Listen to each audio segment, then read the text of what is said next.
ولی کی پہچان کیا ہوتی ہے؟ ولی کی پہچان جب ہوگی جب آپ اس کے ساتھ سفر کریں یا اسے جانیں۔ ولی کی یہ پہچان نہیں ہے کہ اس نے کیا کیا، ولی کی پہچان یہ ہے کہ اس کی معیت میں سفر کرنے سے آپ کے دل میں اللہ کی یاد کا کیا حال ہوتا ہے۔ بس آپ یہ بات یاد رکھنا، تو آپ کے دل میں اپنے اللہ کی نسبت سے کیا کیفیت پیدا ہوتی ہے۔ اگر آپ کا دل اپنے اللہ کی طرف راغب ہو تو وہ ولی کی پہچان ہے۔ ولی کی پہچان اس کی اپنی پہچان نہیں ہے، بلکہ وہ آپ کی پہچان ہے اور آپ کے اللہ کی نسبت سے۔ اگر آپ کا دل آپ کے اللہ کی طرف راغب ہو جائے تو یہ ولی کی پہچان ہے۔ موسم اچھا ہو تو پھر کیا، وہ تو بندہ پسند ہوتا ہے، اس لیے موسم اچھا لگتا ہے کہ آج موسم بہت اچھا ہے تو پھر ہم کیا کریں، تو وہ جو کام کرتا ہے اصلی بات تو وہ ہے کہ اب موسم اچھا ہے لہٰذا عبادت کی جائے، کھانا کھایا جائے یا سیر کی جائے۔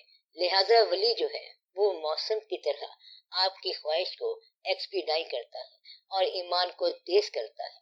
ولی کی پہچان یہ ہے کہ اگر آپ کے قلوب کو اللہ کی طرف میلان مل جائے تو وہ ولی ہے، اور اگر نہ ملے تو جتنا مرضی ولی ہو ہمیں اس سے کیا غرض۔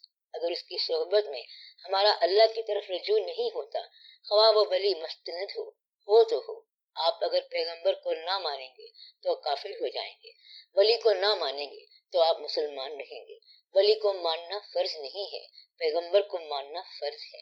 لہٰذا ولی تحقیق سے ہو سکتا ہے اور ولی کی تحقیق کی جا سکتی ہے اور ہو سکتی ہے۔ پیغمبر کی تحقیق کرو گے تو کافر ہو جاؤ گے۔ پیغمبر کو ایز اٹ از ماننا پڑتا ہے۔ اللہ کا شکر ہے کہ پہلے کی طرح کسی پیغمبر کا زمانہ ہی نہیں رہا اور ہمیشہ کے لیے پیغمبر صلی اللہ علیہ وسلم کا زمانہ آ گیا۔ کائنات اور انسان کے حوالے سے ولی کا منصب کیا ہے؟ ولی کا منصب ایک نہیں ہوتا، ولایت ایک آپریشن ہے، عمل ہے، وہ علاقے کا ڈپٹی ہے، یہ کیفیات کے اضلاع ہیں۔ اور اگر اس کائنات کے خطے بنائے جائیں تو وہ جغرافیکل بھی ہیں، تاریخی بھی ہیں، کیفیات کے حساب سے بھی ہیں اور اشیاء کے حساب سے بھی ہیں۔ کسی کو کوئی کیفیت دی جا رہی ہے، کسی کو کوئی اور کیفیت دی جا رہی ہے۔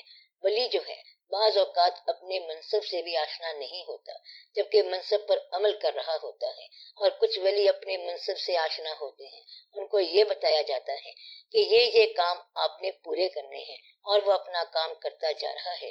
اسے کہو کہ کائنات ادھر کی ادھر ہو گئی ہے تو وہ کہتا ہے کہ مجھے نہیں پتا، بس وہ اپنے کام میں چلتا جا رہا ہے۔ ہر ایک کا الگ الگ فنکشن ہے، ایک فنکشن نہیں ہے، سب کا الگ الگ فنکشن ہے، الگ الگ ڈیوٹی ہے۔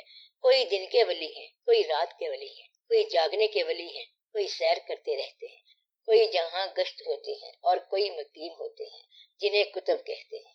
کتب کا معنی کیا ہے؟ وہ جو چکی ہوتی ہے اس کے نیچے ایک کھونٹی سی لگی ہوتی ہے، اسے کتب کہتے ہیں۔ تو چکی چلتی جا رہی ہے اور یہ اپنی جگہ پر قائم ہے، جیسے زمیں جنبد نہ جنبد گل محمد۔ اب اس کا فنکشن کیا ہے؟ وہیں پہ ٹھہرے رہنا، اور پھر اس کے گرد زمانہ ریوالو کرتا جائے گا، گردش کرتا جائے گا اور یہ اپنی جگہ پر قائم رہے گا۔ تو اس کا یہ پرپز ہے، عمل ہے۔ جہاں گشت کا مقصد یہ ہے کہ کہیں پر ٹھہرے گا نہیں، وہ چلتا جائے گا اور اسے راستے میں کئی لوگوں سے ملایا جائے گا۔ دریا کا بھی کتب ہوتا ہے اور پہاڑ کا بھی ولی ہوتا ہے، اور پہاڑ بھی ولی ہے اور ولی بھی پہاڑ ہے، دریا بھی ولی ہے اور ولی بھی دریا ہے۔ تو جو کائنات کی شے نظر آتی ہے ویسے ویسے اس کے فنکشن ہیں۔ کوئی چاند کی طرح ہے، کوئی سورج کی طرح ہے، کوئی ستارے کی طرح ہے۔ ان سب کے فنکشن دیکھ لو، وہی فنکشن ولیوں کے ہیں۔ کوئی ایک شعبہ ان کو ملتا ہے، کہیں تقسیم ہو رہی ہے تو کہیں صلح کرائی جا رہی ہے۔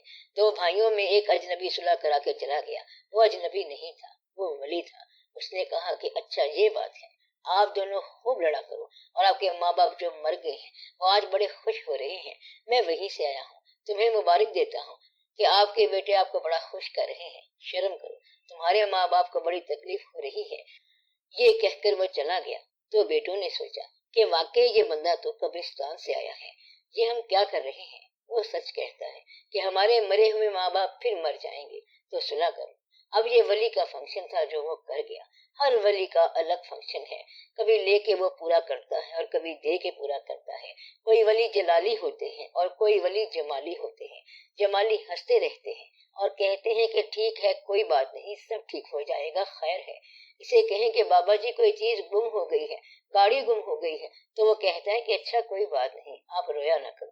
کسی اور ولی سے کہیں کہ ابا حضور مر گئے ہیں، تو وہ کہتا ہے کہ کوئی بات نہیں، خیر ہے۔ وہ کہتا ہے کہ خیر کیسے ہے؟ تو وہ ولی کہتا ہے کہ آپ بھی 2-4 دن تک مر جاؤ گے، گھبرانے والی کوئی بات نہیں، تو بھی وہاں جا کر ابا سے مل جائے گا، خیر ہے، اس میں ڈرنے والی کیا بات ہے؟ تو کچھ درویش اس طرح کے بھی ہوتے ہیں، کوئی جلالی ہوتے ہیں، وہ پوچھتے ہیں کیا ہے؟ کہتا ہے کہ ابا مر گیا ہے، تو وہ ولی کہتے ہیں کہ جاؤ اور اس کے ابا کو واپس بلا کر لاؤ۔ جا کر دیکھا تو وہ بیٹھا ہوا ہے، اور آگے سے ابا حضور کہتے ہیں کہ غنودگی آئی تھی اور میں بیٹھا ہوا تھا، اور آپ نے یہ سمجھا کہ میں مر گیا ہوں۔ تو ایسے جلالی درویش بھی ہوتے ہیں۔ تو ہر قسم کا ولی آیا۔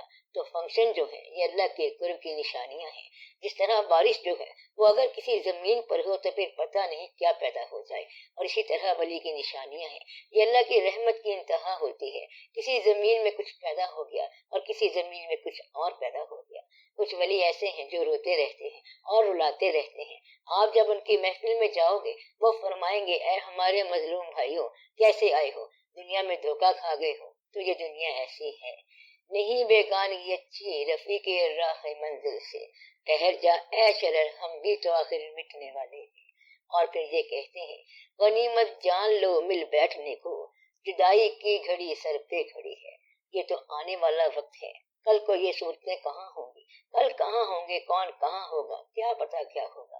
تو وہ روتے رہتے ہیں اور بیان کرتے رہتے ہیں۔ مخصوص طرز کا بیان ہو رہا ہے کہ یہ شکلیں پھر جو ہے نا خاک میں مل جائیں گی، تو ایک دوسرے کو پہچان لیا جائے، پھر شاید ملاقات ہو کہ نہ ہو۔